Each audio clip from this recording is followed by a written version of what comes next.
माढा लोकसभा मतदारसंघावरून भाजपच्या उमेदवारीवरून अनेक नाट्यमय राजकीय घडामोडी जे आहेत या मतदारसंघामध्ये आपल्याला पाहायला मिळतात। महायुतीचेच घटक पक्ष असलेल्या आणि घटक पक्षातील नेते मंडळी जे आहेत प्रमुख त्यांच्या नाराजी नाट्याचं समोर प्रकरण येताना पाहायला मिळतात। एकीकडे मोहिते पाटलांचं बंड, दुसरीकडे रामराजे नाईक निंबाळकर यांनी खासदार निंबाळकरांविषयी व्यक्त केलेली नाराजी आणि त्यानंतर आता शिंदे गटाच्या नाराजीचा सामना देखील येत्या काळात भाजपला करावा लागणार आहे। माढा लोकसभा मतदारसंघाचा निर्धार मेळावा जो आहे तो शिवसेनेच्या शिंदे गटाचा कुर्डुवाडीमध्ये पार पडला आहे। या नेमक्या मेळाव्यामध्ये काय निर्धार करण्यात आलेला आहे या संदर्भात बोलण्यासाठी आपल्यासमोर काही शिवसेनेचे पदाधिकारी देखील आहेत। काय सांगाल ज्या पद्धतीने निर्धार मेळाव्यामध्ये काय नेमकं ठरलंय? खासदारांनी माढा तालुक्यासाठी काय भरीव निधी दिलेला नाही, ह्याच्या अगोदर दिलेले आश्वासन पूर्ण केलेले नाहीत। आमच्या नेत्यांना प्राध्यापक शिवाजीराव सावंत सरांना विश्वासात घेऊन 5 वर्ष कुठलेही काम खासदारांनी केलेलं नाही। आता खासदारांना असं वाटायला लागले की माढा तालुक्याचे आमदार आणि करमाळ तालुक्याचे आमदार हे दोघांना बरोबर घेतलं की ह्या तालुक्यातून त्यांना 2 लाखाचा लीड देतो म्हणून त्यांनी सांगितलेलं आहे। असं होणार नाही। मागच्या वेळेस स्वतः संजय मामा या लोकसभा मतदारसंघातून उभा होते, त्यावेळेससुद्धा त्यांना या तालुक्यातून 5,000च्या पुढे लीड घेता आलेलं नाही।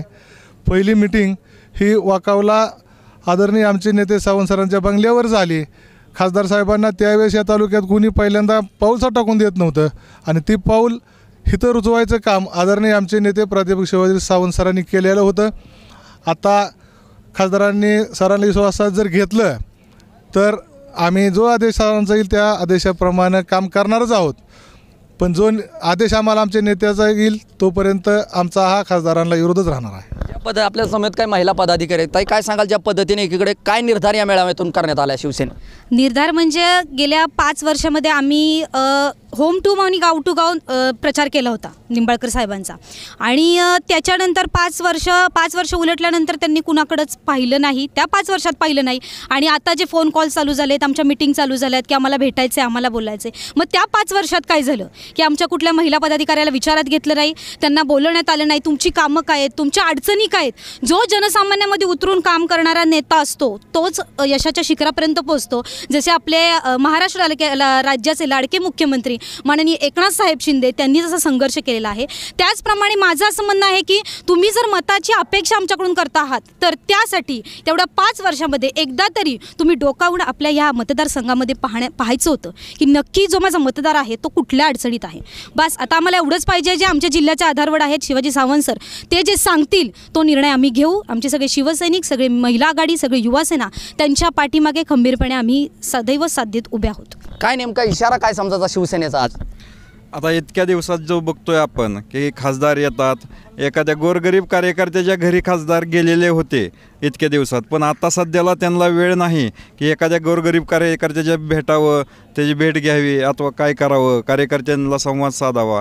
त्यांना फक्त आमदार, इथले आमदार, स्थानिक आमदार पाहिजेलेत, काय पदाधिकारी शिवसेनेचा कोणताही त्यांना नको आहे असं झालेलं आहे। त्याच्यामुळं आमचा एक विचार आहे की उमेदवार BJP व शिवसेनेने उमेदवार बदलावा तरच आम्ही काम करेल, नाहीतर त्यांचं काम करणार नाही। त्यामुळे येत्या काळात जो आहे तो या निर्धार मेळाव्यातून शिवसेनेचा उमेदवार, भाजपचा उमेदवार जो आहे तो खासदार रणजितसिंह नाईक निंबाळकर यांना उमेदवारी बदलण्याची जी ठोस भूमिका आहे ते या निर्धार मेळाव्यातून व्यक्त केले। त्यामुळे येत्या काळात शिवसेनेच्या शिंदे गटाच्या पदाधिकारी असतील, नेते मंडळींचा असेल, तो नाराजीचा सामना जो आहे तो येत्या काळात भाजपला सहन करावा लागणार आहे। कॅमेरा पर्सन बाळकृष्ण गायकवाड समी संदीप शिंदे, TV9 मराठी, माढा, सोलापूर।